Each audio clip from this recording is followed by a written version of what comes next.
There is a plant that grows in every swamp, marsh, and wetland on Earth. It stores more starch per acre than wheat.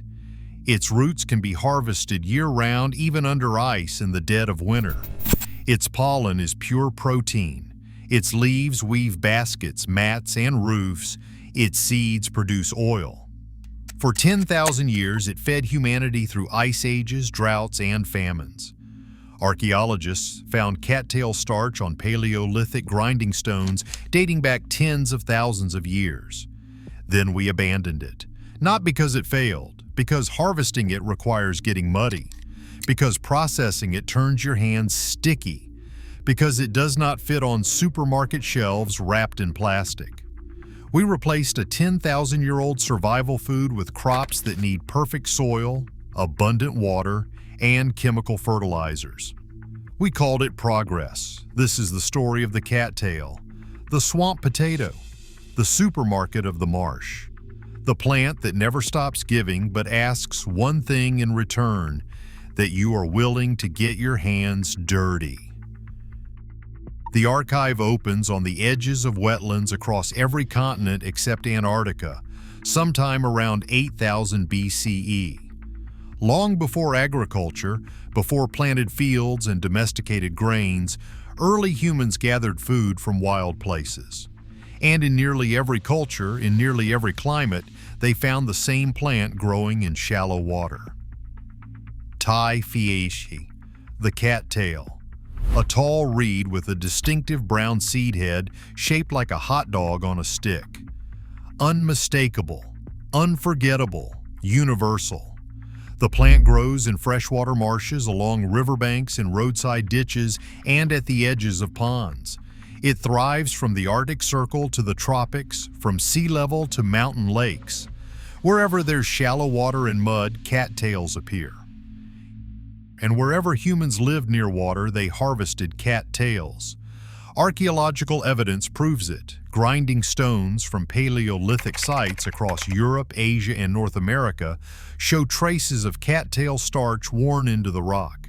These are not recent marks. They are tens of thousands of years old. Our ancestors relied on cattails the way modern humans rely on wheat.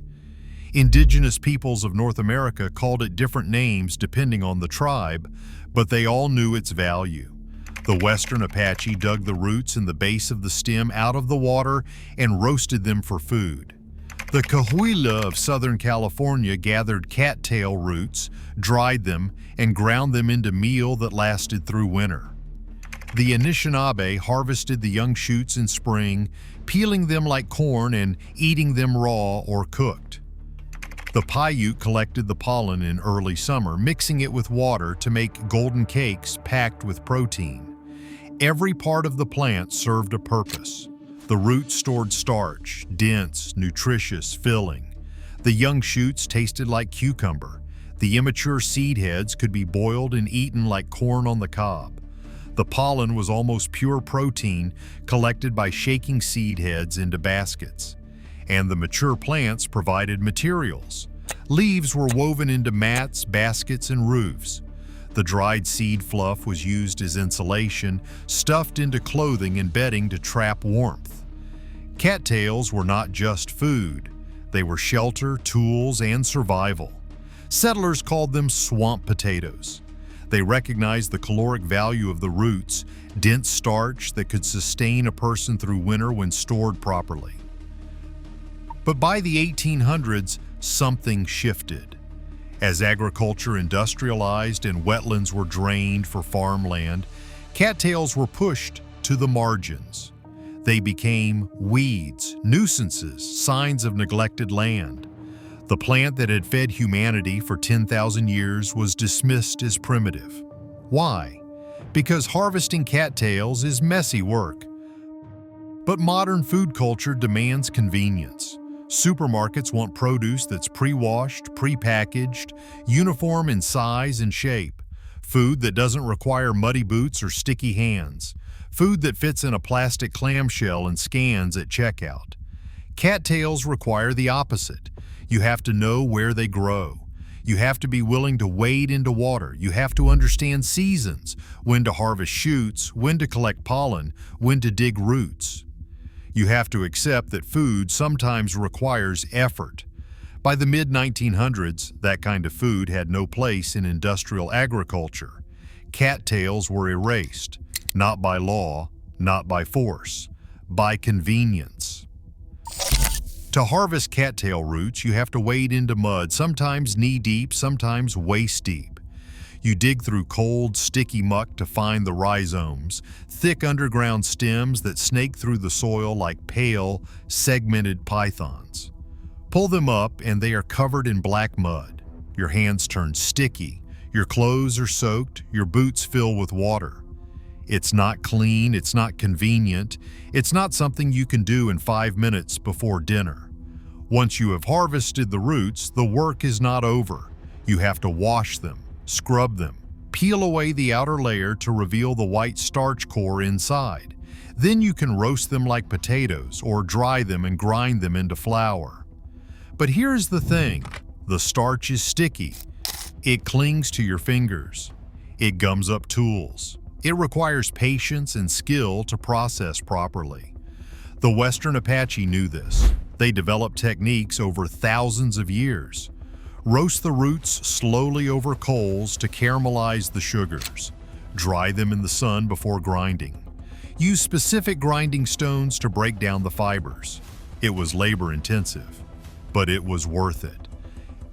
A single mature cattail plant produces roots that can yield several pounds of starch. An acre of cattail marsh can produce more calories than an acre of wheat. And unlike wheat, cattails grow without planting, without fertilizer, and without irrigation. They thrive in conditions where crops fail, in wetlands, in flood zones, and in poor soil. They are perennial. Cut them down, and they return next year stronger than before. But erasure reveals itself through absence.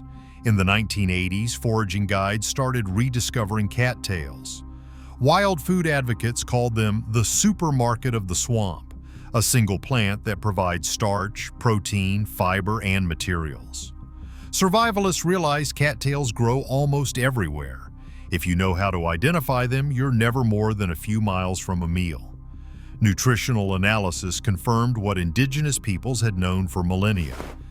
Cattail roots contain complex carbohydrates similar to potatoes, but with more fiber. The young shoots are rich in vitamins A and C. The pollen is 10 to 15% protein, higher than most grains, and cattails grow in places other crops cannot. Wetlands, marshes, flood zones. Areas considered too wet, too marginal, too difficult for agriculture. Climate change is making those areas more common.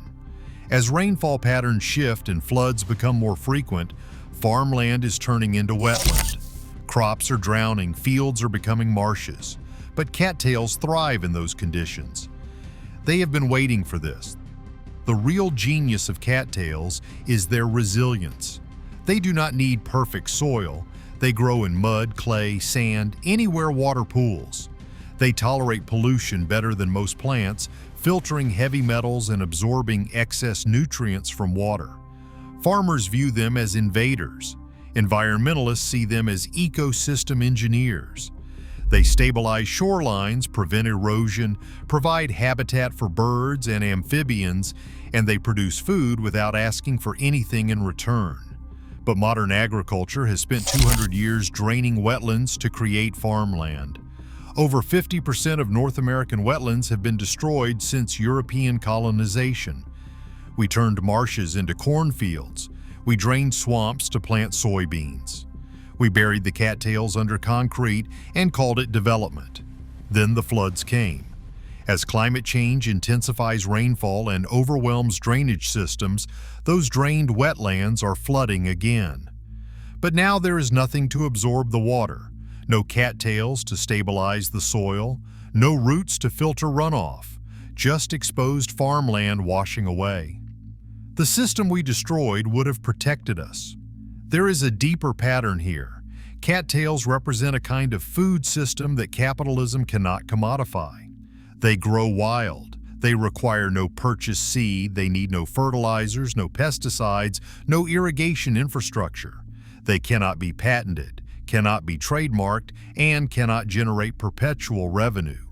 And they demand something modern food culture has tried to eliminate: direct human labor. You have to wade into the marsh, get muddy, process the roots by hand. Accept that food sometimes requires effort and discomfort. That kind of food system threatens the convenience economy.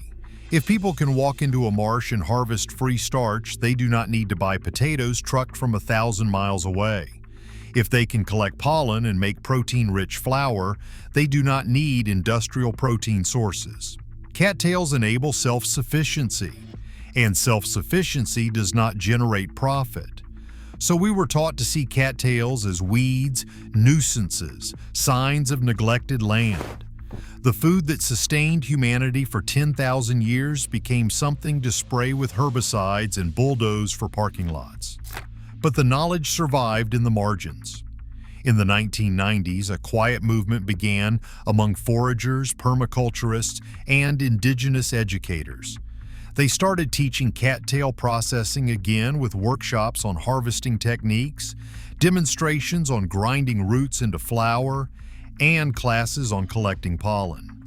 A Northern Woodlands magazine article admitted that regardless of how you process them, there is no way to avoid the fact that harvesting cattails is messy work. But that is the point. Food that requires effort also requires respect. You cannot harvest cattails mindlessly. You have to pay attention to seasons, to water levels, to the health of the marsh. You have to be present. Modern food culture wants to eliminate that presence. It wants food to appear magically on shelves with no connection to soil, water, or seasons. But that disconnection has a cost. When people do not know where food comes from, they do not understand resilience. They do not know that marshes produce more calories per acre than wheat fields. They do not know that cattails grow where crops drown. They do not know that survival sometimes requires getting your hands sticky. Today, cattails are staging a quiet comeback. Foraging classes are full of people wanting to reconnect with wild food. Homesteaders are planting cattails in constructed wetlands. Indigenous educators are teaching traditional processing techniques, and climate scientists are taking note. As farmland floods and droughts kill crops, wetlands are being recognized as critical infrastructure, natural sponges that absorb floods, filter water, and produce food without inputs. Cattails are at the center of that recognition. They are being planted in bioswales to filter urban runoff, used in constructed wetlands to treat wastewater, harvested by foragers who understand their value. The plant we dismissed as primitive may be exactly what a collapsing climate needs. Cattails do not ask for perfect conditions. They thrive in chaos. They grow where other crops drown, producing starch, protein, and fiber without fertilizer, without irrigation, and without mechanization. They just ask one thing: that you are willing to wade into the mud and get your hands dirty.